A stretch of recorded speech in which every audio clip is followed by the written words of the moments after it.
Oi, Maíra. Oi, Clarissa, tudo bom? Tudo jóia. Estamos começando aqui mais um episódio da Tenda Materna. Conta pra gente, Má, quem tá aqui com a gente hoje?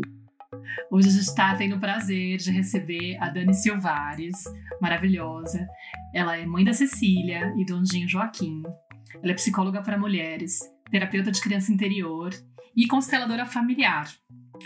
E eu tive a grande oportunidade de conhecer a Dani no mesmo dia que eu conheci a Clarissa, em São Paulo, do ano passado, quando eu estive lá. Conhecer pessoalmente. Pessoalmente, né? Poder dar um abraço. Que foi o nosso primeiro e único encontro, né, até hoje, físico.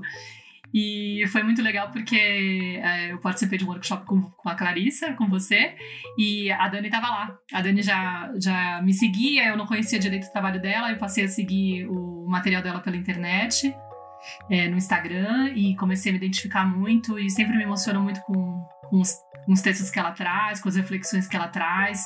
Acho que tem tudo a ver com a Tenda Materna, com o que a gente se inspira aqui no nosso trabalho, né, Clarissa? Sim, totalmente. Sim, muito, muito, muito. E muito lindo mesmo o trabalho dela. E eu acabei agora também entrando no grupo dela de trabalho com a criança interior e constelação familiar em grupo, que é a Maternidade como Portal de Cura. E tá sendo uma experiência super linda. E até para a gente poder iniciar, eu acho que acaba até sendo um norte assim, para o nosso episódio de hoje. Acho que ia ser bem legal se a gente pudesse falar desse tema, né? E se você pudesse falar um pouquinho, Dani, de por que você entende isso, né? Maternidade como um portal de cura. A gente podia começar com esse tema. Bem-vinda à tenda, Dani. Gente, tudo bem, meninas? Que delícia estar aqui, Maíra, Clarissa, com vocês e com tantas mulheres. E eu sempre escutava, e com temas lindos, assim. E confesso que o primeiro que eu vi foi o da criança interior. Há bastante tempo, né? Acho que eu nem sonhava em conhecer vocês, assim. Então, para mim, primeiro é uma honra estar aqui. Me sinto realmente honrada de estar com vocês e de sentir a força desse trabalho, né? Que conversa tanto o meu trabalho com o trabalho de vocês, se complementa tanto, tem tanta ressonância, assim. E eu digo que esse trabalho, né? Trabalhar com mães e olhar para a maternidade como um portal de cura, acho que eu fui muito inspirada, assim, por muitas mulheres, sem ter até tanta consciência, assim. Mas, para mim, a maternidade, ela vem como uma oportunidade, que nem sempre a gente abraça a oportunidade, que nem sempre a gente dá conta, nem sempre a gente está disponível para olhar, né? Mas a oportunidade chega para todas as mães, ela vem. E todos nós, né, eu costumo dizer que a gente tem uma criança ferida, todo mundo que teve infância tem uma criança ferida. Então, com a maternidade, isso fica muito evidente, assim, isso grita. E que convite lindo poder olhar não só para os filhos, mas esse espelho que os filhos nos mostram sobre nós, sobre as nossas dores, sobre as nossas feridas, sobre tudo aquilo que a gente quis deixar lá atrás e que a gente às vezes até acreditou que estava lá atrás, né? E com a maternidade isso chega de uma forma muitas vezes avassaladora, né? Dolorosa e com uma grande oportunidade de olhar e curar e cuidar daquilo que é nosso, né? Enfim, né, para que a gente possa viver realmente de uma forma mais leve, mais autêntica e menos presa às dores.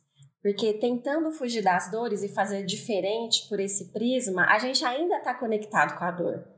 A gente ainda está olhando para a dor, né, e não para aquilo que se apresenta para a gente. E ele traz trabalhos lindos que ao longo da minha própria caminhada, assim, que é a criança interior e a constelação familiar, né? Que a Clarissa também trabalha, tem esse olhar, né, claro?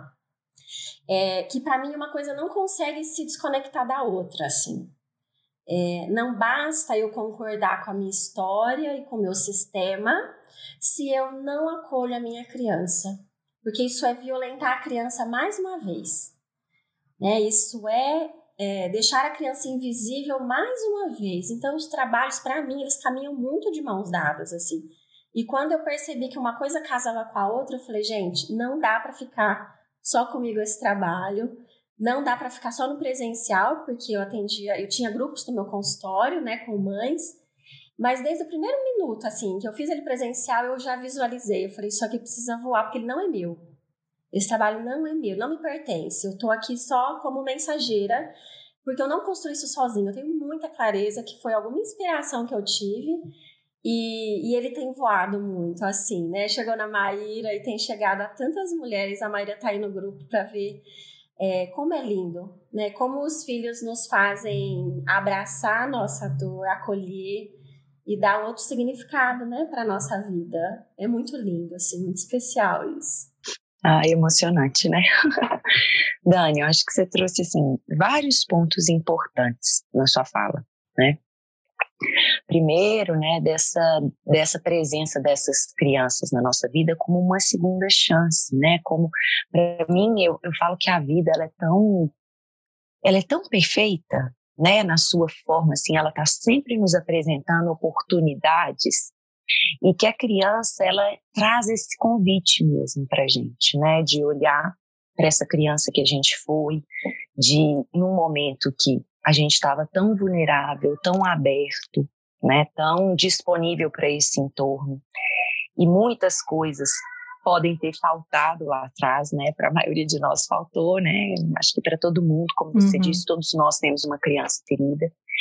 E aí os filhos vêm como essa segunda chance, né, não só os filhos, a gente tem várias chances ao longo da vida, mas eu sinto que os filhos, eles potencializam isso, né, esse convite para a gente olhar para o que não pode ser integrado lá atrás, para o que não pode ser nomeado, né, sentido, expressado, e é muito bonito. E aí você trouxe um ponto, né, que a gente evita, muitas de nós, né, mães, enfim, todos nós seres humanos, assim, a gente evita entrar em contato com essas questões, porque isso remete a uma dor, né, isso a gente pensa que olhar para isso vai ser doloroso, que vai me dar muito trabalho, então é melhor eu seguir vivendo a minha vida do jeito que eu tô, vamos deixar isso para um outro momento.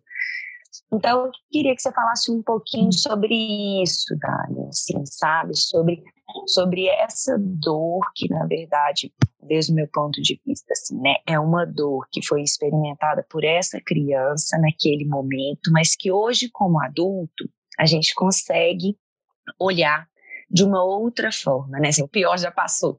E encorajasse, assim, as nossas ouvintes, eu imagino que as mães que nos acompanham aqui na tenda, de alguma maneira, elas já estão nessa busca, mas encorajar a dar esse mergulho, assim, porque muitas vezes a gente vai, mas a gente vai meio insegura, com muito medo, com muitos receios, porque realmente é um encontro com aspectos dolorosos, muitas vezes, né?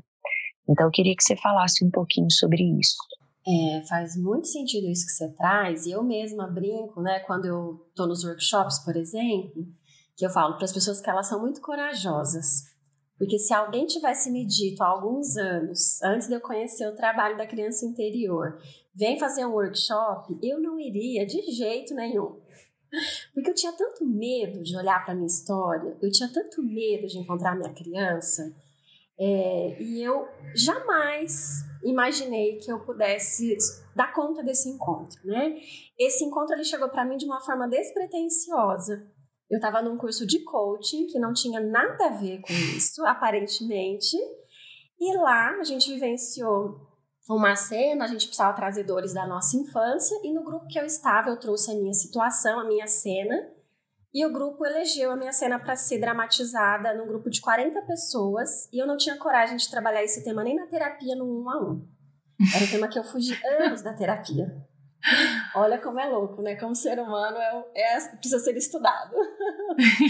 Mas o grupo, ele traz uma força pra gente, uma potência, né? Algo muito, muito bonito, assim, também, de se ver o suporte do grupo. E ali eu tive coragem de trazer, e o tema foi escolhido. Eu passei mal, assim, eu cheguei a ficar deitada com muita dor de estômago, eu tive náusea. Eu falei, meu Deus, o que eu fui fazer? Onde eu tava com a minha cabeça de trazer isso, né? E foi o momento mais curador que eu vivi, sabe? Eu encontro com a minha criança numa cena e foi muito lindo, assim, muito transformador, porque eu consigo enxergar a dor do adulto que estava comigo, que no caso era minha mãe, né? E eu nunca tinha, em 30 anos, desde o episódio da dor, eu nunca tinha enxergado que a minha mãe também tinha uma dor ali. Ela também tinha uma criança ferida. E eu só conseguia olhar para a minha dor. E ali foi muito curador poder olhar e ver que eu dei conta, sabe? Eu falei, nossa, a gente dá conta da nossa história. Porque é muito louco pensar assim, a criança deu conta.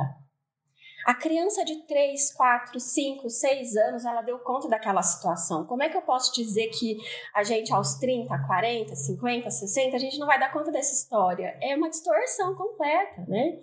Totalmente. Então, como encorajamento, para mim isso é a gente pensar, essa criança deu conta, olha para o nosso filho, aquela criança ali deu conta, já foi desse tamanho um dia, e eu suportei essa situação, como que agora eu não suportaria?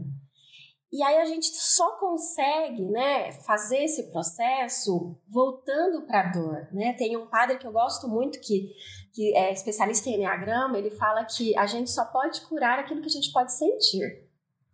A cura não passa por um processo mental de entendimento. É claro que isso é importante no nosso processo. A gente também precisa até para as nossas vozes ali que duvidam, que têm medo, até para elas se acalmarem. Mas a cura não vem do entendimento. Ela não vem no processo mental, sabe? De na terapia falar. Não é só isso. Ele é de um processo de reviver a dor, de chorar aquele choro que ficou ali preso. De pegar essa criança no colo e dizer, já passou, tá tudo bem agora, sabe? Esse inimigo não tá aqui com você mais, eu cuido de você. Isso é de uma cura e de uma força que a gente não tem ideia. E a gente fica se perguntando, meu Deus, demorei 30 anos para encontrar essa criança, por que eu não fiz isso antes, né? Se eu soubesse que ia trazer isso pra minha vida, porque na minha história, hoje eu trabalho com isso, não foi só porque eu estudei, fui estudar depois. Foi porque eu vivenciei a minha vida, eu tenho um marco, assim, foi uma transformação esse encontro, sabe? Então, a criança deu conta de suportar muita coisa. E é muito bonito quando as mulheres se propõem a esse encontro, né? De olhar, de reconhecer a dor. E às vezes é difícil reconhecer. Porque às vezes eu tenho pai e mãe que olham, mas foi tudo bem, eles me amaram. Sim, os pais podem, sim, foram bons pais, nos amaram, mas eles são humanos. Então, inevitavelmente, em algum momento da vida, a gente sentiu abandono, a gente se sentiu sozinho, desamparada, invalidada, incapaz. É a leitura que a criança faz daquilo que ela vive e não necessariamente o que aconteceu. Então, poder voltar para essas cenas, poder olhar para essa criança, como é que ela tá, do que ela precisa. Porque a gente reproduz as cenas de violência na nossa vida hoje. A gente reproduz o tempo todo. Né? Aquela dor é como se a gente ainda brigasse com aquilo.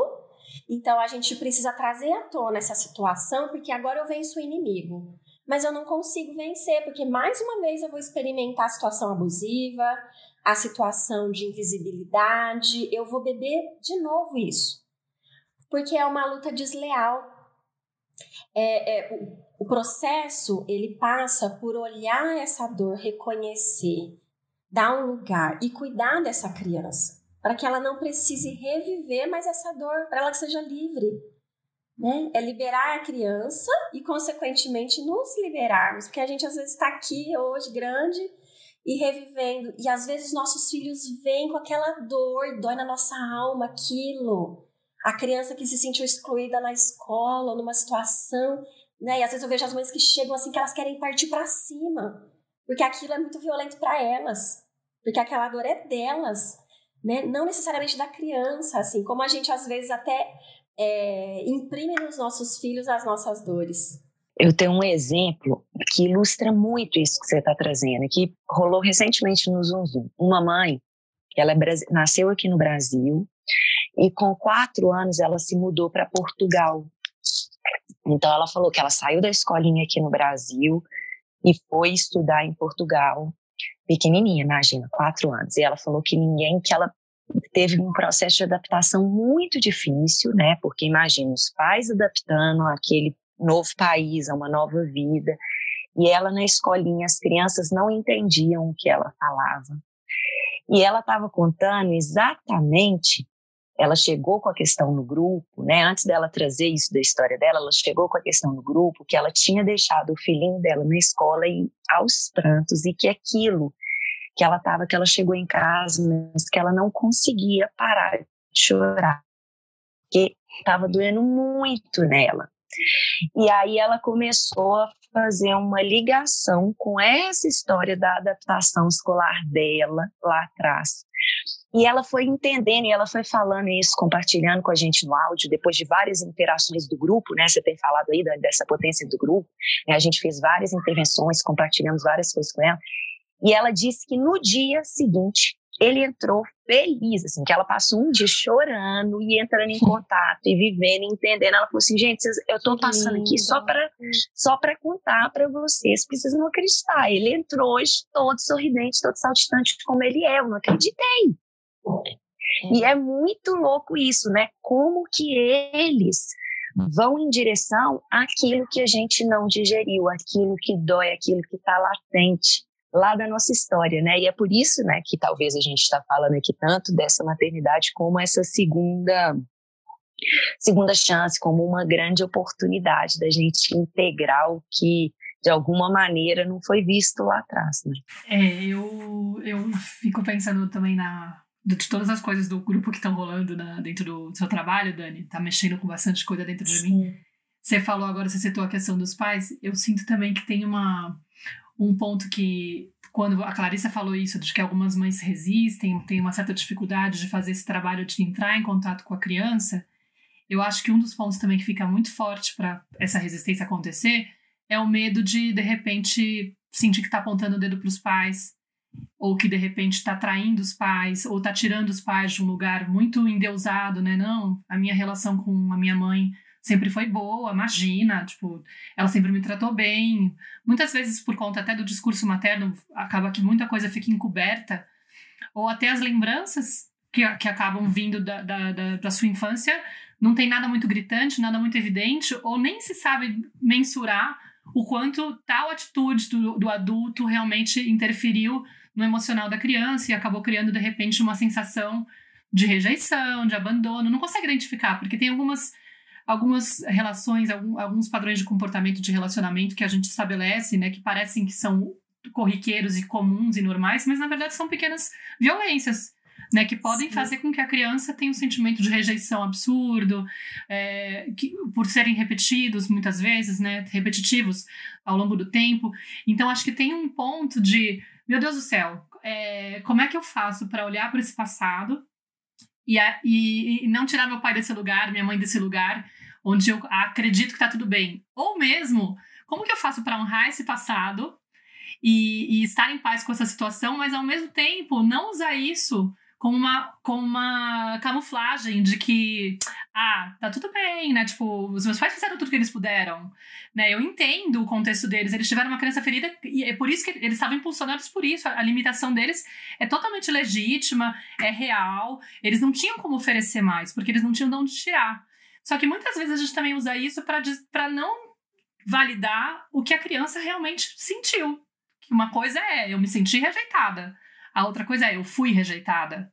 Minha mãe não estava lá, minha mãe não me amava, né? Então eu queria que você falasse um pouco disso, porque eu percebo que muitas mães que seguem a gente, né, e imagino que outras pessoas também, que não são mães, têm essa resistência por conta disso, assim, esse medo de o que vai acontecer com a imagem que eu tenho dos meus pais e como que eu faço para honrar e ao mesmo tempo validar a criança. Muito legal você trazer isso, Maíra, porque por isso que eu sinto que esses trabalhos, eles precisam caminhar juntos. Porque tem uma grande cilada trabalhar só a criança E é a gente ficar ali na criança, acolher e até ir para um lugar de ter pena dessa criança e seguir ali, continuar presa àquela situação de dor. Identificado, né? Identificado e colocando os pais aí nesse lugar de realmente são os vilões da história, né? Ou então, como é que eu olho para essa história que parece que é tão bonita, né? Tá tudo certo, eu tive pai e mãe presente ali, nunca passei fome, nunca apanhei. Mas o que eu sempre digo, assim, não importa a história. Você pode não lembrar nada. Isso não é um pré-requisito para fazer esse trabalho. Você precisa só começar a reconhecer as dores. E não é a dor lá do passado, é a dor hoje. Olha para as relações hoje. Quais são as dores presentes na sua relação agora? Com seu parceiro, com seus filhos, no seu trabalho, os atritos que chegam para você. Observa isso. Isso é o seu laboratório. É estar atento a isso, né? Quando a Clarissa contou a dor da mãe que chorou, que sentiu aquilo que pega na nossa alma, que a gente sente no corpo. Aquilo é sinal de que tem um registro ali muito antigo. Então, eu não lembrei nada, não tem problema. A gente vai olhar para esta dor e o processo, ele não passa por um processo de investigação. Eu sempre, né, no grupo eu sempre coloco assim, mas de onde vem? Eu falo, não importa de onde veio isso. Não é para isso que a gente vai olhar. A gente vai olhar porque isso veio. Isso é o mais importante. Porque quando eu começo a cuidar disso, geralmente a memória começa a vir. Mas ela vem como consequência. É como se nosso inconsciente dissesse, agora você está pronto para olhar para isso. Agora eu libero um pouco. Agora eu libero mais uma memória. Agora eu libero isso. E a gente às vezes quer entender a história antes de se apropriar dela. E aí não rola, né? E tem algo que é muito comum. São dois perfis que chegam, né? Ou aquela mãe muito revoltada, indignada com os pais. Ou aquela mãe que tudo é perfeito e como assim, não sei de onde vem isso, não combina, não orna, né? Como diz na minha terra, não orna com essa história, né? E eu brinco assim, a gente não precisa nem endemoniar os nossos pais, mas nem endeusar, porque eles são seres humanos. E não tem coisa mais frustrante nessa vida do que reconhecer que os nossos pais são simplesmente seres humanos comuns. É muito sem graça isso. É muito sem graça, porque a gente fica numa briga interna, a gente quer colocar esses pais lá, e a nossa dor é porque eles não estão lá, então eu fico indignada. Não, gente, os pais são tão comuns, tão assim, sem graça no sentido de que eles são de carne e osso, né? E capaz de tudo, né, Dani? Ser humano capaz de tudo, de amar e de odiar, de matar e de dar luz, de tudo. Tudo, né? É um libertador olhar para isso.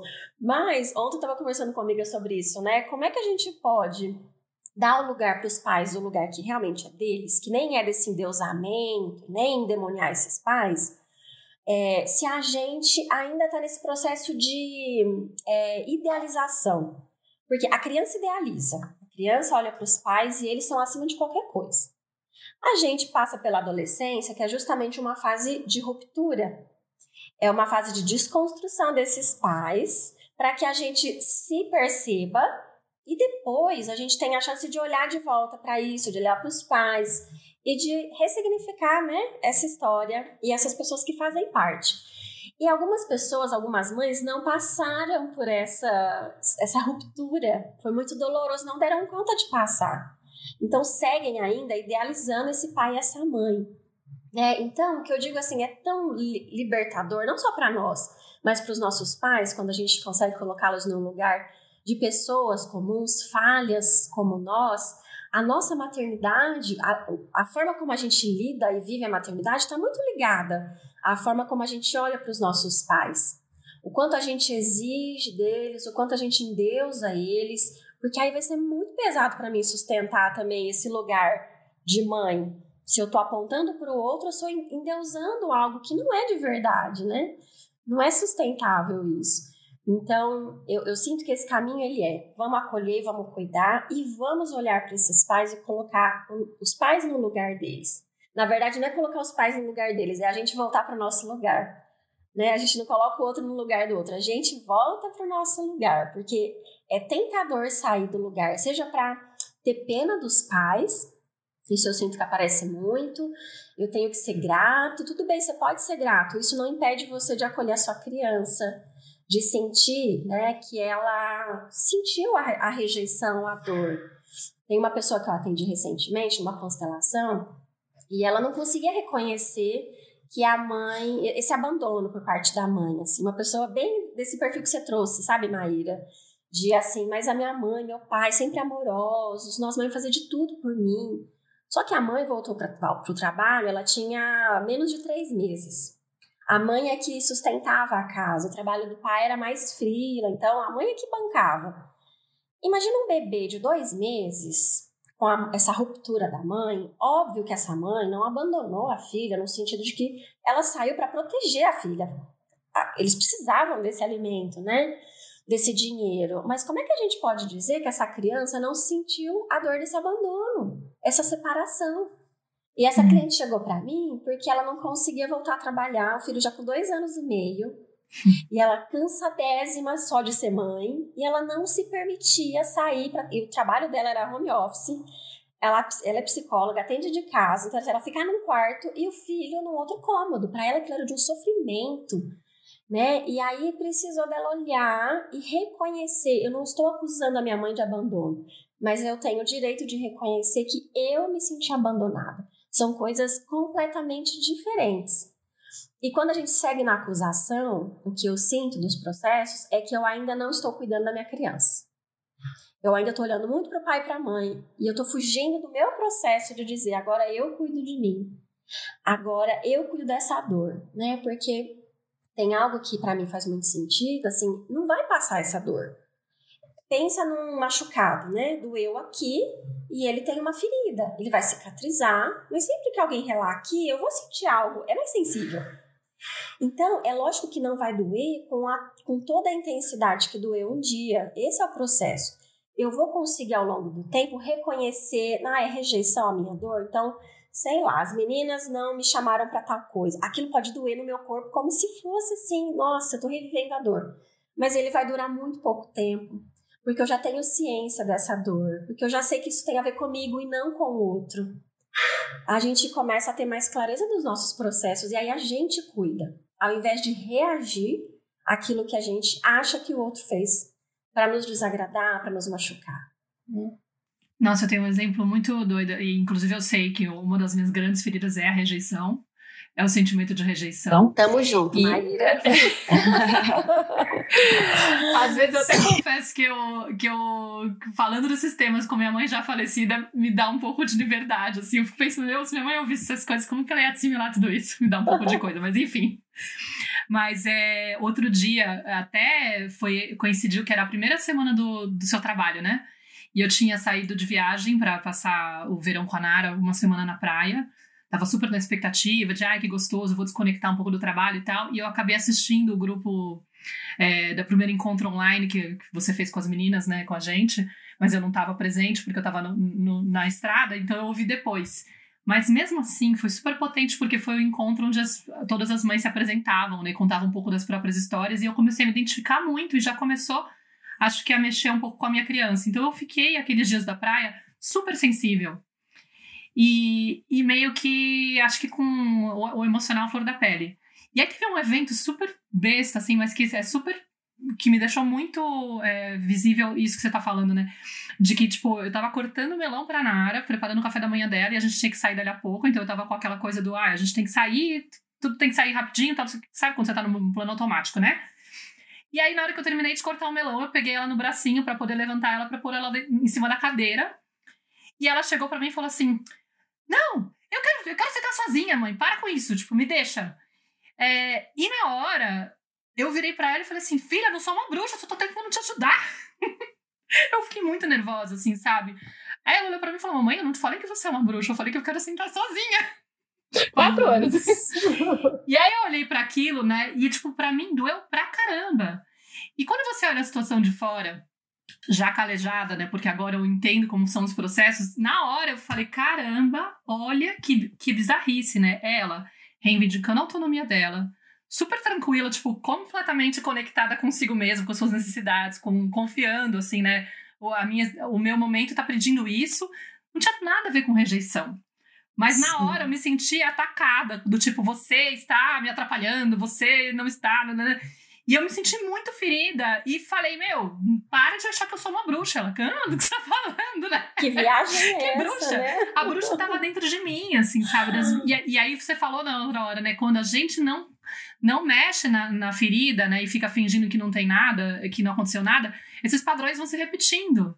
A vida vai trazendo situações e você vai interpretando as situações que você tá vivendo, projetando essa dor que tá lá, camufladinha, escondidinha, que você não tá querendo entrar em contato. Então, na hora eu falei assim, realmente tá aflorando e tem a ver com o movimento que eu tava movimentando, entrando em contato com a criança, por causa do trabalho da Dani também, que tá muito, né, tipo, mexendo com isso e tal. Foi muito evidente. Aí eu peguei ela no colo, pedi desculpa, falei, filha, nada a ver, a mamãe deu uma viajada aqui, tipo, né, você tá sendo pura e maravilhosa, linda e normal, tipo, ela não foi...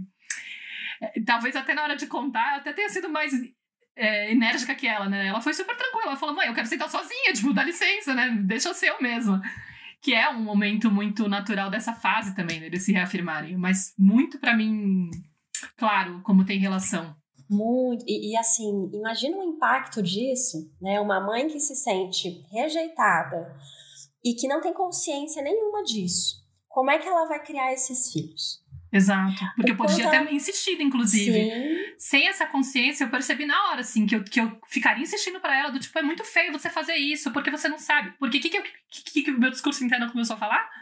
Tipo, olha o trabalho que eu tô tendo, ela não reconhece, ela tá sendo insolente, que absurdo, como pode me tratar assim? Eu só tava querendo ajudar. E eu poderia ficar, filha, você tem que saber reconhecer. Como é isso, né? Isso. E de repente, nossa... Perfeito, Maíra, porque é exatamente isso, percebe? Assim, a dor, ela não vai embora, não tem mágica. Quem tem essa ferida da rejeição, ou da invisibilidade, ou qualquer que seja, vai sentir, a gente vai sentir aquilo, que é intenso. Só que você rapidamente, você viu que ali na mesma hora, você já sacou que, poxa, isso é meu, isso não é dela. Só que não pertence à nossa relação, só que pertence a mim.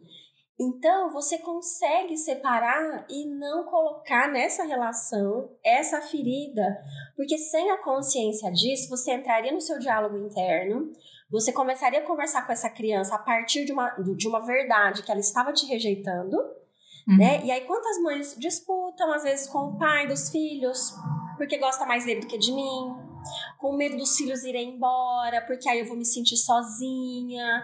Então, isso tem uma relação, um impacto direto na forma como eu vou lidar com essa criança. Então, ter consciência dos processos é exatamente para isso, porque vai doer. Mas você vai ter muita clareza de que isso é seu, e aí você vai cuidar disso de uma outra forma, né? Sem precisar entrar nesse inconsciente, e aí sim reproduzir para a criança algo que não tem nada a ver com ela. Então, muito legal o seu exemplo. Eu sinto que essa consciência dos processos que vocês estão trazendo, assim, é como se a gente tivesse, eu chamo assim, né, essa capacidade de ligar esse auto-observador, que é como se fosse, né, uma instância interna que a gente consegue perceber e distinguir essas vozes, né, como se a gente tivesse a capacidade de perceber o que diz de mim, da minha ferida, o que diz da necessidade dessa criança, o que é a realidade do que está acontecendo aqui, da necessidade da criança e da minha interpretação. É como se a gente tivesse, né, à medida que a gente vai olhando para a nossa dor, eu sinto, e treinando, né, e fazendo esse trabalho, é como se a gente fosse ampliando o nosso olhar, né, para essas projeções, para esses filtros, para essas vozes, né, que se repetem. E aí a gente vai ficando mais claro, porque a Maíra falou, né, assim, como que para ela foi simples reconhecer. E aí pode ter alguém que está escutando assim, nossa, mas eu entendi o exemplo. Demorou, mas demorou pra caramba. Mas será que eu vou conseguir perceber, né? E eu sinto que a Dani trouxe uma coisa, né, que pra gente, eu acho que a gente pode ir caminhando também agora assim, né, para um fechamento desse episódio, mas assim, trabalhando também, como que a gente pode apoiar essas mulheres nessa jornada, a começarem a identificar esses pontos. E eu vi, Dani, que você trouxe uma coisa que é muito legal, assim, que você falou do padre. Você sabe o nome dele? Domingos Cunha. Domingos joia. E que você falou que ele fala, né, que pra gente identificar algo, a gente precisa de sentir, pra gente curar ele algo. Ele fala que você só cura aquilo que você pode sentir. Que você sente, exatamente, né? Então eu sinto, assim, que o corpo, né, eu não percebo, a gente usa muitos termos, por exemplo, o pensar, o nosso campo emocional, o nosso campo mental, o nosso corpo físico, mas na verdade é pra gente conseguir dialogar e falar sobre, mas é uma coisa só. E tá tudo registrado aqui nesse corpo, como você disse, né? Como se fossem feridas mesmo que estão.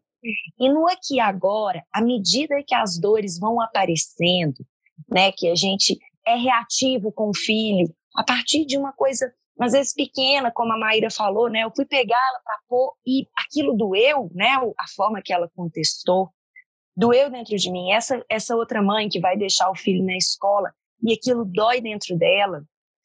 Então, à medida que a gente vai percebendo essas dores no nosso corpo, no aqui e agora, a gente tem a possibilidade de ir olhando, né, de ir, de alguma forma, percebendo e ligando esse autoobservador. Nossa, isso, sempre que acontece essa situação, isso vem. E é um processo que ele é mais simples, entre aspas, né, do que a gente imagina, porque é um processo de ir começando a se observar.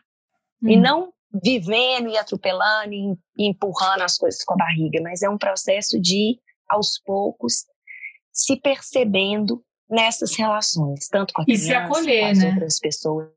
Exatamente. E se acolher nesses momentos, porque também eu lembro que na hora veio também uma culpa, assim, tipo, caramba, uma culpa e uma cobrança, assim, eu percebi, sabe? Do tipo, poxa, tô fazendo tanto trabalho interno, anos, desde que a Nara nasceu, eu tô caminhando, tô fazendo sério mesmo que eu vou estourar com uma bobagem dessa, né? Aí, na hora que veio esse pensamento, essa cobrança, também veio, porque já tô também calejada. Opa! Maíra, é um processo, tipo, o seu tempo, e não vai ser uma coisa que vai parar de acontecer, né? Tipo, é isso que você falou, a ferida vai ser relada, vai doer. E tem dias que você vai conseguir, antes da reação, sacar e se conter, e tem dias que você vai, sem querer, deixar soltar. E tudo bem, porque minha filha tá aqui comigo, e eu sou humana, e é bom ela saber que tudo bem isso acontecer, entendeu? Então, quando eu começo a fazer essas pazes comigo na cabeça e falando, Maíra, para de ficar se cobrando ser a mãe ideal perfeita que nunca vai falhar diante da sua filha. Não é bom pra você nem pra ela. Para com isso. E aí na hora eu já me dei uma bronca e já consegui, tipo, mais ou menos, pelo menos, né? Na hora eu fiquei processando. Mas, tipo, eu tenho feito muito esse processo de poder aceitar essa imperfeição, né? Que é quase assim, liberar meus pais, que ainda, tipo, tem esse processo que eu tô vivendo, mas me liberar dessa cobrança, porque outra ferida que eu tenho é a exigência do perfeccionismo também, né? Outra coisa que eu tenho aí pra trabalhar em mim. E aí, claro, sentindo que isso tem um trabalho muito lindo de contribuição para que ela também não venha com essa cobrança, porque essa é outra dor, que acho que é um tema que eu até gostaria de trazer, não sei se dá tempo da gente abordar. Muitas mães entram nesse processo da maternidade consciente, de começar a imaginar, putz, quero criar meu filho de forma mais consciente, e aí começa a seguir um monte de cartilhas, né? O ideal seria dormir com o filho até tal idade, nunca deixar ele no berço. O ideal seria dar o peito até a criança soltar sozinha, né? O ideal seria, não sei, 15 mil outras demandas do que é mais bonito, do que é mais... não trabalhar até que a criança tenha tal idade. Só que muitas vezes a gente está passando por cima dos nossos limites, né? Não está conseguindo olhar as nossas necessidades e está reproduzindo de novo um outro padrão que também não é bacana, de só olhar para a criança, por exemplo, né? Também muito violento com a gente. Você trouxe algo assim muito importante.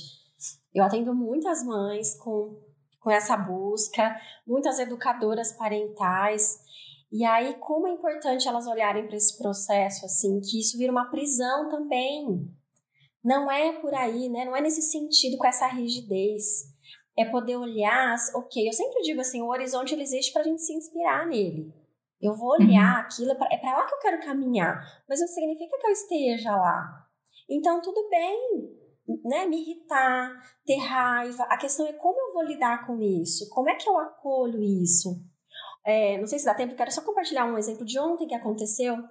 uma pessoa muito querida me ligou, falou, você pode falar comigo rapidinho? Ela estava assim, muito angustiada. E aí ela contou um episódio com a sogra faleceu recentemente, ela sentiu muita raiva da sogra, porque a sogra desistiu de viver, né, assim, o marido dela tinha falecido há alguns meses e ela se entregou para uma doença e não quis tratamento, e ela viu nitidamente que a sogra se entregou e abandonou, né, na visão dela, o filho e o neto. Então ela estava muito indignada, como é que uma mãe escolhe morrer? Como é que ela faz isso? Não sei o quê. Mas eu reconheci, eu senti raiva, Dani, mas eu não sou uma pessoa que tenho raiva, eu sou tão trabalhada e nananã. Eu falei, olha, você pode trabalhar uma vida inteira, sinto lhe dizer que, né, estamos nessa dimensão, sentiremos raiva, medo, tristeza, alegria, tudo junto e misturado. Você pode até ficar mais tempo numa outra energia, mas essa tá aí em você, então isso é seu. Eu fui conversando com ela e falei, qual é a dor? Que mãe não pode ficar, né? E aí, assim, parece óbvio, mas ela não tinha percebido, a mãe dela, logo que ela nasceu, a mãe morreu. E ela foi adotada por outra família. E ela despencou, assim, e ela chorava, ela falava, nossa, Dani, eu não tinha pensado nisso, a minha mãe não teve escolha. A minha mãe não teve escolha de ficar. E como que essa mãe escolheu ir embora? Meu Deus, que dor, né? E assim, aí ela foi olhar pra ela, não pode olhar pra sogra. Olha pra você.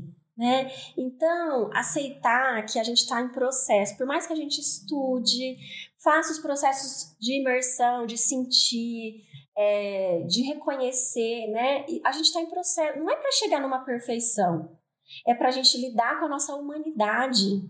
É para isso que a gente trabalha esses processos, né? Para a gente acolher. E eu gosto muito quando a Clarissa falou do auto-observador, porque isso para mim também é muito claro. É como se a gente saísse do corpo e olhasse de fora, assim, peraí, que voz é essa que tá me dizendo que eu não deveria ter sentido isso? Que ditador é esse que existe em mim que tá dizendo que eu não poderia ter gritado? Né, assim, começa a acolher. E para fazer daqui para frente algo diferente, né? Mas todo caminho que nos escraviza vai tirando a gente da nossa essência, desviando dessa autenticidade, dessa leveza. Então, que a gente possa trilhar, sim, um caminho menos violento, um caminho de mais consciência, de mais acolhimento, mas não é só com os filhos, é com a gente também, né? Quando eu digo sempre ao filho o tempo inteiro, quem é que eu estou violentando? Quem é que eu estou ainda negligenciando, não dando voz, não dando escuta? Eu estou reproduzindo aquilo que eu senti lá atrás. Então, isso não é um processo de cura. Eu estou reproduzindo de uma outra forma, tem uma outra carinha. Aparentemente eu estou no checklist lá, né? Mas é mais profundo, né? E é simples, como a Clarissa contou. É simples, mas é difícil. Então, para quem está aí nos ouvindo, não entre em desespero, não se descabele. Porque é um processo, né? A gente precisa começar a dar os passos. E a cada passo que a gente dá, a gente vai tendo mais clareza de quem a gente é, de onde dói, de como a gente pode se acolher, se cuidar, se apoiar em outras mulheres que estão vivenciando esse mesmo processo. Por isso que o trabalho em grupo, né, que a Clarissa faz, que eu faço, para mim é tão rico e tão potente, porque tem pessoas que estão ali em várias etapas do processo. Alguém que está começando agora, alguém que já está um pouco mais à frente, que pode ajudar a acolher essa mãe também, né? E é tão lindo. Por isso, acho que a maternidade como portal de cura, ela chega e é o convite para a gente abraçar, né? E, enfim, cuidar daquilo que a gente pode, precisa e merece, né, gente? Porque a gente merece isso. Dani, muito lindo isso tudo que você trouxe. Acho que, nossa, assim, estou emocionada com essa conversa, com a sua clareza, né, com todos esses pontos que você trouxe, com tanta delicadeza, com tanta sensibilidade, com tanta doçura, assim, dá vontade mesmo de seguir conversando, de seguir discutando e trocando aqui, porque realmente quando a gente está em grupo, quando a gente está com pessoas que também estão dispostas a se olharem, a se vulnerabilizarem, a se colocarem, dá vontade da gente ficar pertinho e seguir, né, de alguma forma se apoiando, enfim, se descobrindo aí junto. Como você disse, esse processo, quando ele acontece em grupo, ele é muito potente, né? E essa conversa aqui é praticamente uma conversa terapêutica, né, pra gente, né, Mar? Sim. Então, eu queria que você falasse um pouquinho sobre o seu curso, para as mães, para as nossas ouvintes, para quem está escutando, como que funciona o curso, de quanto em quanto tempo que você abre as inscrições. Para quem interessar, entrar em contato com você. A gente também vai deixar aqui debaixo, na descrição do podcast, os seus contatos, né? Para quem quiser conhecer melhor o seu trabalho e aprofundar nessa maternidade como um portal de cura. Obrigada, meninas.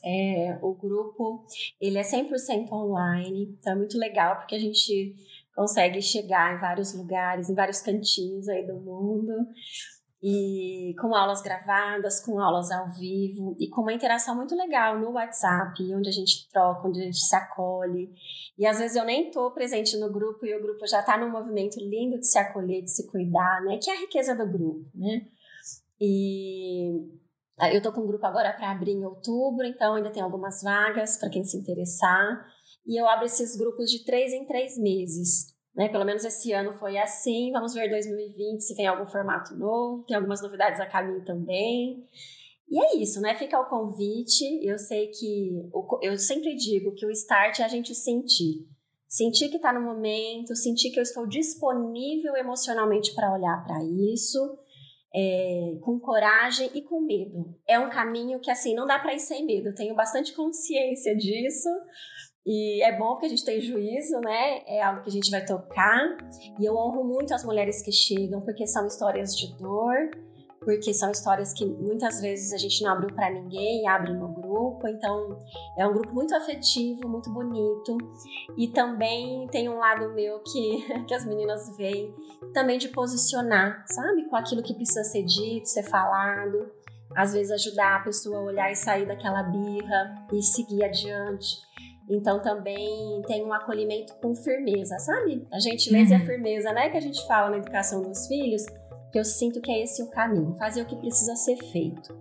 E nem sempre é o que a gente quer, né? Mas o que a gente precisa fazer traz paz pra gente. Acho que esse é o sinal, é sentir paz. Então, obrigada pelo convite de estar aqui. Estou muito feliz, ficaria horas aqui, mas a gente segue em algum outro momento do nosso papo.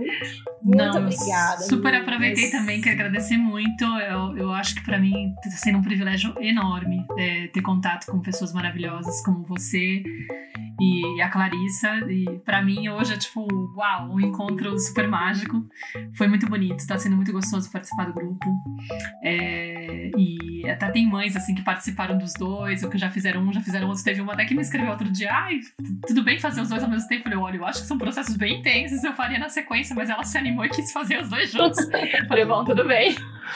Mas acho que são trabalhos que se complementam muito e são muito potentes. E dá pra sentir sua delicadeza, seu amor, a sua entrega e seu alinhamento com você mesma, né? Que eu acho que faz muita diferença, assim. A gente nota quando a pessoa tá realmente conectada com o próprio poder pessoal e tá já muito consciente do papel que tem e da potência que tem de contribuir para esse processo de cura que eu acho que nós todos precisamos passar.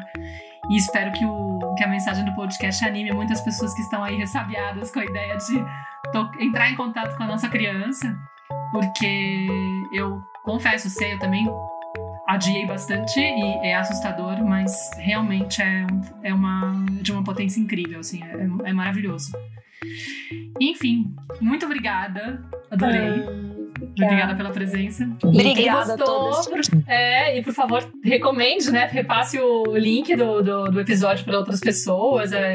Enfim, façam com que a Tenda Materna chegue a mais pessoas, mais mães, para que a gente possa inspirar, né? E estamos aí.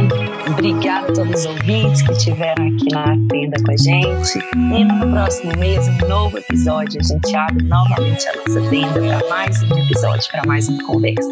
Um ótimo dia para todo mundo e até o próximo encontro.